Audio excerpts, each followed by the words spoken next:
जरतारी घाटा नवारी थाटा मोगरा गजरा साध से साटा नथीचा नखरा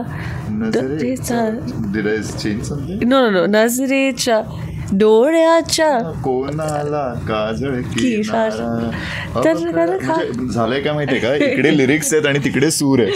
प्रॉब्लेम हा झाला, तिला लिरिक्स येत नाहीत आणि मला सूर येत नाहीये. हाय हॅलो नमस्कार, आपलं मराठीवर सगळ्यांचं स्वागत आहे. 26 जुलैला एक नवा गोरा चित्रपट आपल्या जवळच्या चित्रपटगृहात येऊ घातलेला आहे. त्यानिमित्तच आपण गप्पा मारणार आहोत भूषण प्रधान आणि निकिता दत्त यांच्याशी आणि जाणून घेणार आहोत त्यांचा प्रवास कसा होता. आपलं मराठीवर खूप स्वागत आहे भूषण तुझं. काय सांगशील आम्हाला, ही संहिता तुझ्यापर्यंत कशी आली? रोहन मापुसकर हे कास्टिंग डिरेक्टर आहेत, त्यांचा सगळ्यात आधी कॉल आला होता आणि की असा एक खूप चांगला चित्रपट येतो आहे, कौटुंबिक चित्रपट आहे, ऑन्सेम्बल कास्ट आहे, इतकी तगडी मजबूत कास्ट आहे आणि त्याच्या मीटिंगसाठी आणि नरेशनसाठी म्हणून कॉल आला होता. आणि त्यानंतर भेटल्यानंतर तो विश्वास आलाच की खूप चांगला चित्रपट येतो आहे आणि तेव्हाच असं वाटलं की हो मला चित्रपट करायचा आहे. त्यानंतर नरेशन झाले, खूप डिस्कशन झाले आणि अनेक महिन्यांची ही प्रोसेस होती. नवज्योत बांदिवडेकर आमचा डिरेक्टर, त्याचं खूप जास्त त्याच्यामागे बरेच विचार होते आणि खूप जास्त प्री प्रोडक्शन त्यांनी केल्यानंतर विचार करून फायनली शूटिंगला सुरुवात केली.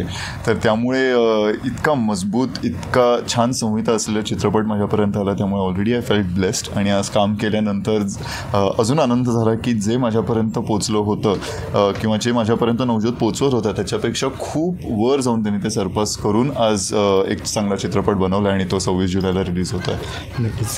Coming to you Nikita, how was your experience working in a Marathi film, regional film?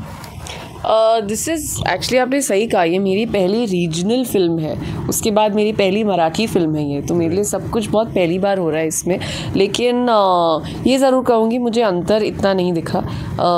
Shoot करने के तरीके में, फिल्म के जो इंटायर प्री प्रोडक्शन का प्रोसेस होता है वो सब एकदम ही किसी भी हिंदी फिल्म की तरह था. आई थिंक तभी मुझे शायद घुलने मिलने में इतनी मुश्किल नहीं हुई, क्योंकि यहाँ पे सब सेम लगा. सब लोगों ने इतना अपनापन दिया है मुझे यहाँ पर, एक पल के लिए भी ऐसे फील नहीं कराया कि ये मेरे लिए नई भाषा है, मुझे कुछ समझ नहीं आ रहा है. ये ज़रूर कहूँगी कि स्टार्टिंग में मुझे भाषा बिल्कुल समझ नहीं आती थी, बहुत स्ट्रगल करती थी मैं, लेकिन धीरे धीरे सुन के समझ आने लगी और सबने बहुत एफर्ट डाला है मुझे सिखाने में और छोटी छोटी चीज़ें सिखाने में. सिर्फ मराठी भाषा ही नहीं, यहाँ का खाना, जब हम कोंकण में थे वहाँ पर काफ़ी लोगों ने लोकल खाना बना के हमें खिलाया है.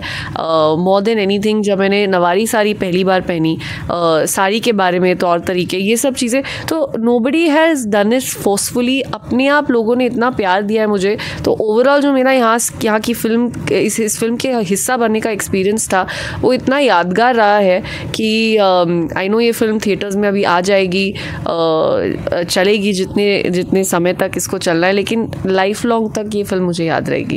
As you mention Konkani food वगैरह अपने खाने को मिला, वो एक पर्वणि थे आपके लिए. तो कैसा था, मतलब माहौल कैसा था? पूरे मराठी लोग उसमें वो एक दूसरे से क्या बात कर रहे, तो वहाँ पे फिगर आउट करना, ये करना. और भूषण ने हमने सोशल मीडिया पे देखा ये आपका ट्रेन कैसे कर रहे हैं मराठी में, तो वो ओवरऑल एक्सपीरियंस कैसा था कोंकण में रहना और वहाँ का?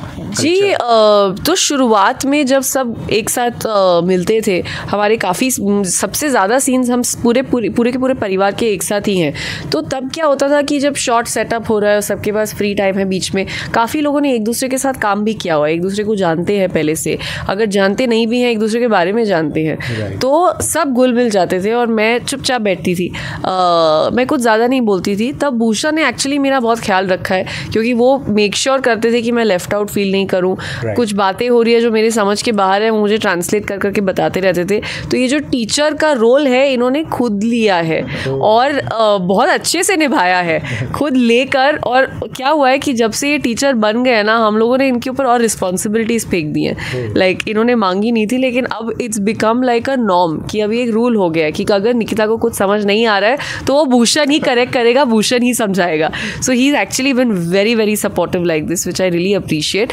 और कोंकण के खाने की बात करें तो मेरे में वैसे ही एक वो हमेशा से एक एक्साइटमेंट रहती है कि मैं कोई भी नई जगह जाऊँ, दुनिया के किसी भी कोने में हो, वहाँ का लोकल खाना मुझे हमेशा ट्राई करना होता है, और अगर वो मुझे पसंद आ गया तो मेरा लंच डिनर वही खाना होगा। जैसे जब हम कोचिन में शूट कर रहे थे, मैं वहाँ की मालाबार करी, एक उनकी मालाबार करी होती है जो केरला की लोकल होती है, और केरला के जो ब्राउन राइस होते हैं, मैं रोज़ वो चीज़ खाती थी। मोस्टली लंच डिनर मेरा सेम होता था, मैं बोर नहीं होती उस चीज़ से, क्योंकि मैं वहाँ पर थी। मैंने बोला था, एक कहावत है इंग्लिश में, do as the Romans do, when in Rome do as the Romans do. So उस चीज़ को मैं बहुत सीरियसली लेती हूँ। इसलिए जब हम कोंकण गए, मेरा पहला क्वेश्चन, मैंने फ़ोन किया था नवजोत को कि यहाँ का लोकल खाना क्या है, मैं क्या खा सकती हूँ।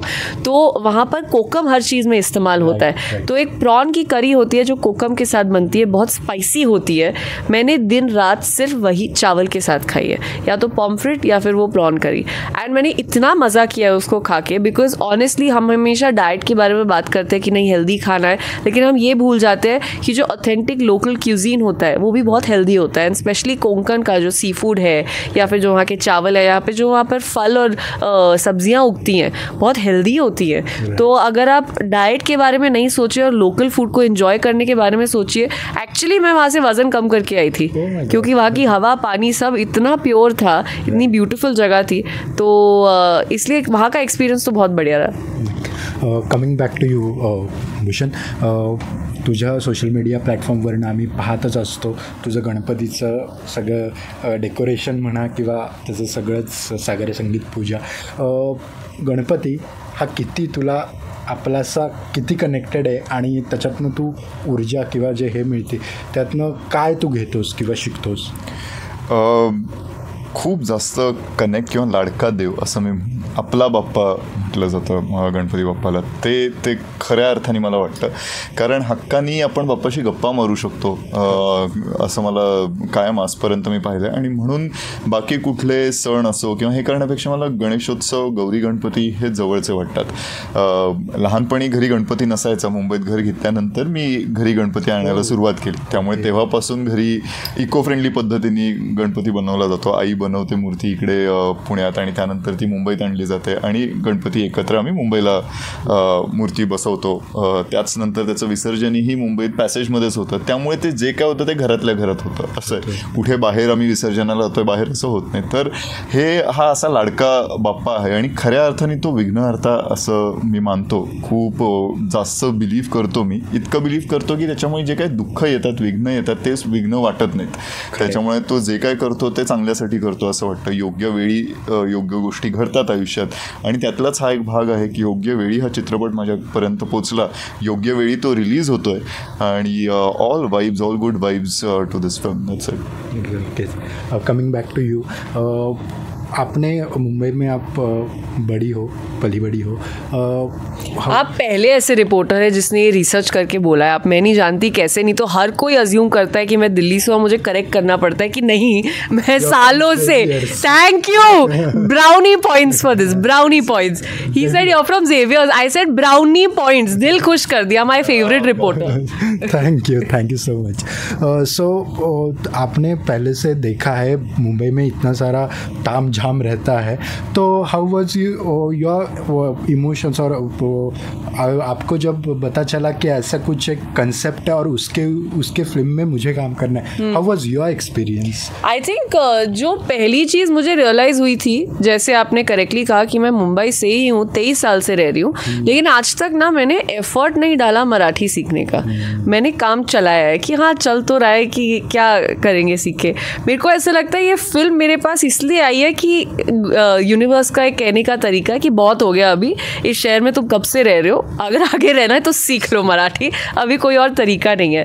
तो दिस इज़ तो वन थिंग. जहाँ गणपति फेस्टिवल की बात करें, मैंने एक एनी अदर आउटसाइडर हमेशा जो फेस्टिवल है लोगों के घर जाकर दर्शन करके, चाहे लाल बाग का राजा का दर्शन हो, इस टाइप से मनाया है कि हाँ मतलब गणपति का त्यौहार आया, दर्शन करने जाना है. उसके पीछे क्या होता है ये कभी मैंने ना ध्यान दिया है ना गौर किया है. पहली बार ऐसा हुआ इस फिल्म के ज़रिए मुझे छोटी छोटी चीज़ें पता चली हैं कि गणपति का जो त्यौहार होता है दर्शन के बियॉन्ड क्या चीज़ें वहाँ पर एग्जिस्ट करती हैं। तो अब मुझे बहुत सारी माइन्यूट चीज़ों की नॉलेज हो गई है जो आई एम वेरी ग्लैड कि मुझे पता है, क्योंकि अच्छा लगता है जान के कि हाँ ये जिस चीज़ के आप दर्शन के लिए जा रहे हैं उसके पीछे क्या क्या होता है और क्या क्या करेक्ट चीज़ें होती हैं, क्योंकि कई बार होता है पूजा की कई रीतियाँ होती हैं जो जिसके साथ आप इधर उधर नहीं कर सकते, बहुत सारे रिचुअल्स होते हैं। सो वो सब डिटेलिंग में जाके I think this is a knowledge for life time I have got now.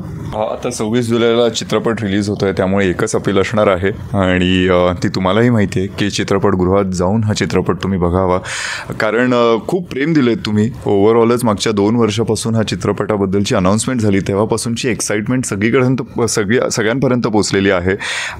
गाणी सगळ्यांना आवडत आहेत, ट्रेलर टीझर आवडले आहेत आणि तेवढाच विश्वास वाटतोय की चित्रपटसुद्धा तुम्हाला आवडेल. त्यामुळे 26 जुलैपासून हा चित्रपट तुमच्या जवळच्या चित्रपटगृहात जाऊन नक्की बघा. And on end note, would like to sing दो ओड़ी. यार आप लोग मुझे गवाए जा रहे हो. 2 ओड़ी. No different song. Yeah. Let me try. I don't know if I know the wordings of Navsachi. जरतारी घाटा नवारी थाटा मोहरा गजरा साध से साटा नथी ता नखरा. Did I change something? No. नजरेच्या डोळ्याच्या कोणाला काजळ किनारा. म्हणजे झालंय काय माहितीये का, इकडे लिरिक्स आहेत आणि तिकडे सूर आहे. प्रॉब्लेम हा झाला, तिला लिरिक्स येत नाहीत आणि मला सूर येत नाहीये. नक्कीच प्रेक्षकांनो, तर तुम्हाला इंटरव्ह्यू पाहून मजा आलीच असेल, तर नक्कीच 26 जुलैला आपल्या जवळच्या चित्रपटगृहात जाऊन घरात गणपती नक्की पहा. थँक्यू.